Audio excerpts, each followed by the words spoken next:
There's 7 things that Chase Bank won't tell you about their lending products. And after speaking with dozens of high-level bankers and processing hundreds of credit applications for my clients with Chase Bank, I'm about to share the 7 secrets of Chase Bank with you in less than 5 minutes. So let's get into it. The first thing to know about Chase is that once you have a $150,000 daily balance, you are now a Chase private client. This entitles you to a Chase private banker and a business relationship manager.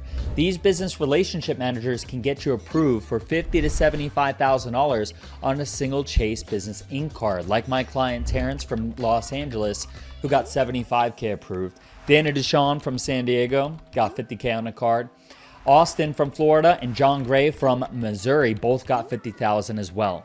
What do they all have in common? They all applied with a business relationship manager who was able to get them approved for higher than ordinary limits than your ordinary banker or from applying online. The second thing to know about Chase is that they have the 5 and 24 rule. Chase won't approve you for more cards if you've received 5 or more personal credit cards in the last 24 months. This includes all personal credit cards, not just Chase cards. Not all cards are affected by this rule, but most are. Well, here's the tip.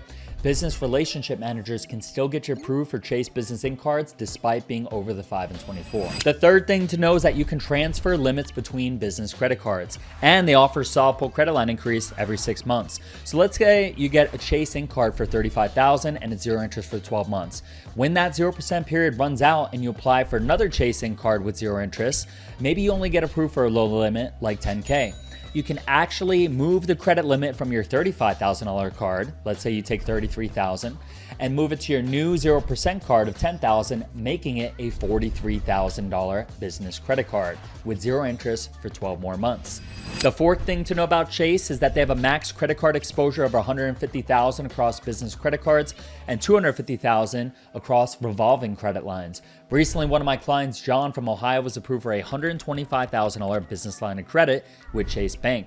The relationship manager told him he could have been approved for much more, but he had already had a $92,000 Chase Business Inc. card. He was offered to move the limit over to the business line of credit, but John chose to keep it on his Chase Business Inc. card. The fifth secret of Chase Bank is that you can call the number on the back of the card before activating it and generally increase the limit from $5,000 to $10,000. Take a look at my client Zach and Michael McFadden. They were approved for $15,000 on their Chase Inc. cards, and before activating the card, they called the number on the back of the card and asked for an increase. They were both bumped up to $22.5, an increase to $7,500. The sixth thing to know is that the Chase Sapphire Reserve card approves a minimum limit of $10,000, which makes it a great card for those who are struggling to get a high limit personal card. Many banks will approve you for similar limits to your highest personal limits. So everybody should make it a goal to acquire at least one $10,000 or higher limit card. With the Chase Sapphire Reserve card, your points are also worth 50% more when you redeem them for airfare, hotels, car rentals, and cruise lines through Chase Travels. What does that mean? Well, if you were to book 1,000,000 points through the Chase Travel Point portal, with the Chase Sapphire Reserve, it would now be worth 1.5 million points, 50% more. Do be aware, however, it comes with a pretty hefty annual fee of $550. Number 7, you can get the sign-up bonuses on Chase cards more than one time.